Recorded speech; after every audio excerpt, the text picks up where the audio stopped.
Hello everyone, today I'm here to share with you my favorite fantasy novels. I have been wanting to do this video for a while, but I've been very scared to because I love fantasy, but I don't feel like I've read enough of it. I feel like if you're going on a scale here of novice, like a completely beginner with fantasy, you have an intermediate, which is like middle going, read a lot, read a good majority, and then you have an expert on fantasy. I feel like I kind of fall in like the early side of intermediate fantasy. So I've read a good share of fantasy, but I feel like I could always read more because I do love the genre, but I'm just hesitant to film this video because I wanted to give you a vast majority of fantasy books that I recommend, but I haven't read like super a lot of fantasy. Now you could agree with that or you could disagree with that. You could think, well Heather, you've read a lot of fantasy, or you could think, well Heather, you have read like no fantasy, like run your horizon. To which I say, I'm trying. This is a list about 8 or 9 books I'm going to recommend to you. Some are series, some are standalones of fantasy books that I really enjoy. So like I said, I'm not a completely beginner with fantasy, but I feel like I'm not an expert at fantasy. So, you know, maybe not expect a lot, maybe do expect a lot. I don't know what to tell you. First up, let's get the most obvious ones out of the way. The ones which I'm sure you're probably going to hear in every fantasy video ever. One of them is Sarah J. Maas. She has 2 fantasy series out right now, both of which I really enjoy. The first one being A Court of Thorns and Roses trilogy. I'm gonna say trilogy because this is the last book from Farah's point of view. So we're getting more books within this series, but with different people. So I'm just gonna go with the trilogy for now. So this one just came out. So it is 3 books. You have A Court of Thorns and Roses, A Court of Mist and Fury, and A Court of Wings and Ruin. This is one of my favorite fantasy series of all time. I will say both of her series kind of borderline on new adult. It does have a lot of sexual scenes in them, so if that's something you're okay with, go into it. If you're something you're not, think about it. So all about this main character, Farah, who's living in poverty. She has to go hunting over the wall that keeps separated from the humans, which is what she is, and the fairy realm. And she goes hunting over in the fairy realm sometimes to supply, you know, food for her family who is poverty. So within that, she accidentally kills a wolf one time, and that wolf actually turns out to be a fairy. And long story short, she has to go live in the fairy world, where this fairy world is divided up into courts. You have like day, night court, and you have every season court. So like spring, summer, and things like that. And it's a very intricate world, a very addictive world. Sarah J. Maas writes book crack. I'm just gonna say it out there. A lot of people love her books, a lot of people don't love their books. I fall into the category of love them. Highly recommend this series if you're looking for like a great beginner fantasy. I would say this series over her other one is easier to get into the world. It's still intricate but easier to get into. So I love this series so much. Moving into her other series, which is still ongoing, forgive me because this is a lot of books, is the Throne of Glass series. So we have 5 books out right now. The 6th book is coming out this September, and I think there's a 7th one too. I can never keep up. So it's called the Throne of Glass series, if you can't already tell. This one is all about the very first one. I will just tell you what it begins with. We have an assassin named Selena. She has been kept in this prison for such a long time, and then the king kind of notices her and he wants her to compete in this assassin's tournament, and whoever wins gets to be the king's assassin. So within this world, we have a lot of magic systems. We also have a lot of fairies involved as well. This one is a great fantasy series as well. Like I said, it borders on new adult as well, because I would say the first 2 are kind of PG-13, and then when you get into the, I'm holding them up wrong, they were in the wrong order, so forgive me. When you get into the 3rd one, that's when it kind of moves up, I think, to kind of new adult territory. Just forewarning you, you may think this is totally unnecessary, but I just want to forewarn you. This one is another addicting series. You have a lot of cast of characters as well as with their other series. They're all, you know, addicting reads, addicting relationships, a lot of addicting like plot lines, and the world in this is very intricate, like so much so that I get very confused very easy,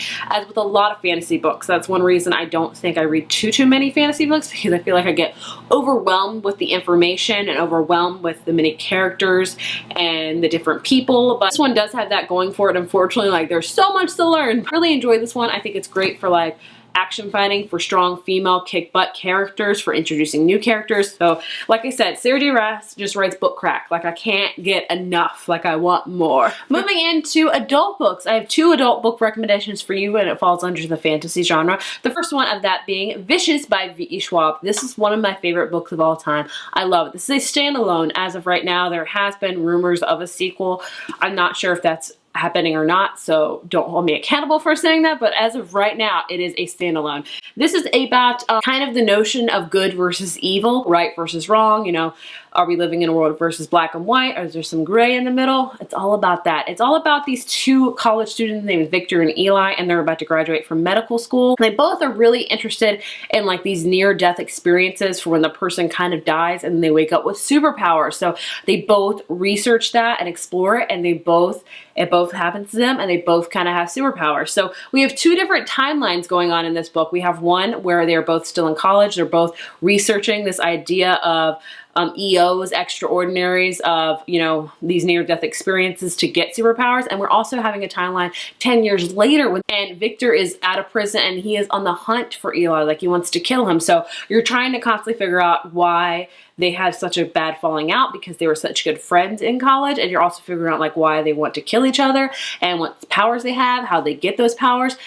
I love this book. I love the fact that it's a standalone. I hope it continues to be a standalone, because as much as I love it, I don't want any more of it, because I feel like it might lessen my love for it, if that makes any sense. But seriously, if you're looking for like a good like hero villain book, a good versus evil book, pick this one up. So worth it. Speaking of Victoria Schwab, she also just completed her trilogy, A Darker Shade of Magic trilogy. Greenlight just came out a few months ago, and I just finished this trilogy. This is an adult one, so it does deal with more adult topics, a lot more adult language, things of that nature, but it's all about London that has parallel London. So, and we follow Kel, who is called an Antari, and he is one of the only few that can travel between these parallel Londons. So he lives in Red London, where the magic is thriving and they are very much attuned with magic. There's also White London, where people are trying to control magic, and it's making that London kind of desolate and not a lot of good is happening. And there's also Grey London, where there is no magic at all, so like our London here today. And there's also Black London, which magic took over and it's like completely desolated, like it's gone. So Kel is one of the few people who, like I said, is Antari, who can travel through these Londons, and he is a messenger, so he travels and delivers correspondence between the different royalty with each London. And he's also a smuggler when it comes to that. And then one day he gets stuck up on this adventure with this artifact that he should not have, and this huge adventure, crazy thing happens. And this is such a good trilogy. Like, so I love this trilogy. I think it's great for so many reasons. You have amazing character development. You will fall in love with these characters. You have amazing magic system. You have amazing plot lines. Like, each book is different within that. And you have just amazing, like, awesome action sequences and things like that. So I highly recommend this trilogy if you're looking for another amazing fantasy series. Moving on to another obvious fantasy author I should talk about is Cassandra Clare. She has 3 series out right now. She's written a lot within this one structured world. And the one I would like to recommend to you is the Infernal Devices trilogy. I have the box set here. This has 3 books in it. I recommend this to you because it is my favorite series by her, and it's one I think that's easier to kind of get into. With her Mortal Instrument series, there is like 6 books within that, and those are pretty hefty books, so there's a lot going into it. And she has this one that has 3 books in it, and she just started another series called The Dark Artifices, which the 2nd book is coming out this month. So she has a lot within this one world of Shadowhunters. So if you've heard that term, Shadowhunters, it has its own show. I have not yet watched it. I don't plan to, honestly. But I really enjoy this trilogy. This one takes place in London in the 1800s or the 1900s. I can't ever remember. It's been a while. But Shadowhunters, I'm not going to tell you too much about it because it is a prequel, if you will, of Mortal Instruments. So I will say that Cassandra Clare is not like top fantasy authors, I will say, but I really enjoy her writing and I like her characters. I love the notion of Shadowhunters and the runes and things like that, but I would recommend out of any of her series to read is the Infernal Devices. I really enjoy them, like the characters, the romance, the plot lines. They were all awesome. Next, I want to talk about the Six of Crows duology, which I just finished this year. I really enjoy this duology. This is a darker one, I will say. So if you're looking for a little bit more gritty fantasy with really kind of morally gray characters, this is the duology for you. And what's great about this series is that it's only 2 books. That's all you gotta read. I think a lot of people, myself included, get very daunted when there's like 8 or 9 books in the fantasy series, but especially if you're just gonna start out with it, you're like, oh crap, why am I signing myself up for this? I get overwhelmed with that. But when it's duology, you're like, 2 and I'm done. And you will fall in love with the characters in this duology. This one takes place in this town called Ketterdam, where it's kind of like a wish-wash town. There's a lot of smuggling that happens. There's a lot of like gambling that happens, and we follow a cast of characters that Kaz Brecker leads. He's kind of like the top dog in his crew, and in this book in particular, there's a heist that goes on, and he has to assemble his crew to do this heist, and it's so awesome. The character development is worth reading this duology for. Like, they're just so good. The characters are so amazing. They're so intricate. There's so many awesome female kick-butt characters, also so much diversity. This is just an amazing duology, and I'm sad that it's over, but I think the author is exploring more with this world, so I'm excited to see where it goes. And yeah, like morally gray characters, a lot of fighting and things like that. An awesome duology. Since we're on the topic of duologies, I would also recommend to you The Wrath and the Dawn duology by Renee Adahi. Hopefully I pronounced that right. This is also 2 books, like I said, so super easy to get into and super easy to finish. This one is all about like a 1001 Nights retelling. It's all about this king who takes a new bride every single night, and by the morning the bride ends up dead. We follow Shazi, who is actually volunteering herself to be the next bride because she wants to avenge her best friend who got killed by the king's death, and her whole notion is trying to survive the night with this king and to, you know, kill him at the end. Obviously you can tell where it's going with 1001 Nights. She kind of lures him in with the story every single night, which is how she ends up surviving, and she maybe not, probably does fall in love with him. I love this series. Like, the characters again are amazing in it. The romance so awesome, but I also love the 1001 Nights retelling. I've never really learned that much about 1001 Nights, but this wanted to make me learn so much more, and this is such a strong duology, I think, like such a strong fantasy duology. I loved it. Moving on to another series, I would recommend to you the Witchland series by Susan Dennard. So right now we only have 2 books in this series. I'm not sure how many books it's going to be. I'm horrible with that, but right now we have Truth Witch and we have Wind Witch. I've read Truth Witch, have not yet read Wind Witch. I'm horrible, but this is all about witches, like you can tell. It follows Safi and Isolde, who are both witches. One is a truth witch, where she can tell obviously the truth from the lie, and Isolde is a thread witch, so she can see the thread that kind of binds everybody. And it's all about their sisterhood and their bond, and all about this evil and kind of running they have to do within this world. And it's very intricate. I love it.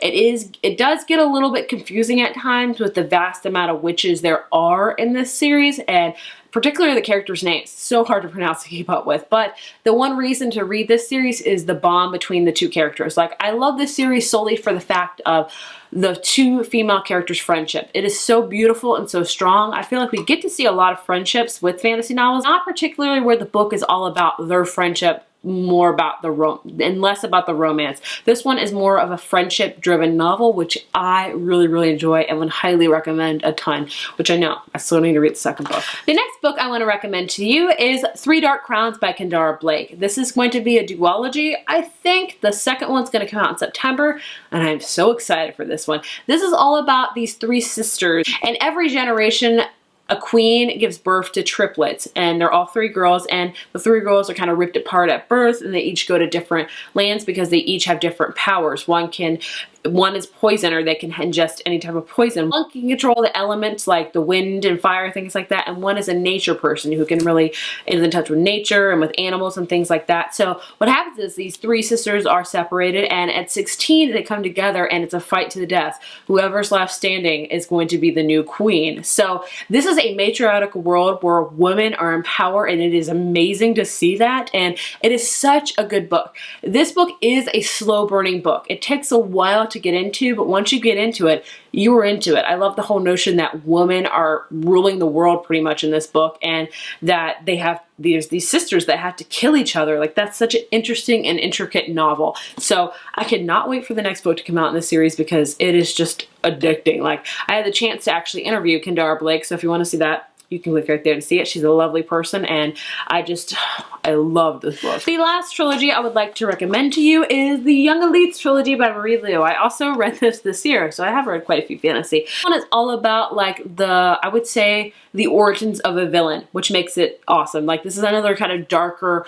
fantasy novel. We follow this one girl who has learned that she has powers, and it's really like her origin of how she becomes a villain. She's struggling with becoming one of those because in these 3 books you get to see her sometimes make a good decision, sometimes make a bad decision, and being okay with that bad decision that she's made. It's a journey that you become to become good versus evil and kind of morally gray. This one has explored so many different like power systems and so many different like magic things, and I really enjoyed it. I love Marie Lu's writing. I really enjoy like the whole, you know, kind of villainous aspect of it. Like you get to follow the villain, and I don't get to read that too much, so I like that a lot about it. So there you have it. There were some of my fantasy recommendations. I hope you got something from that. You may have heard of all these books before, maybe not.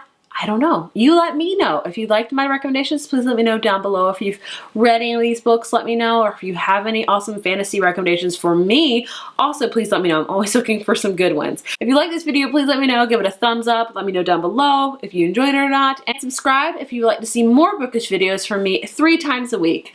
I will see you in my next video. Bye.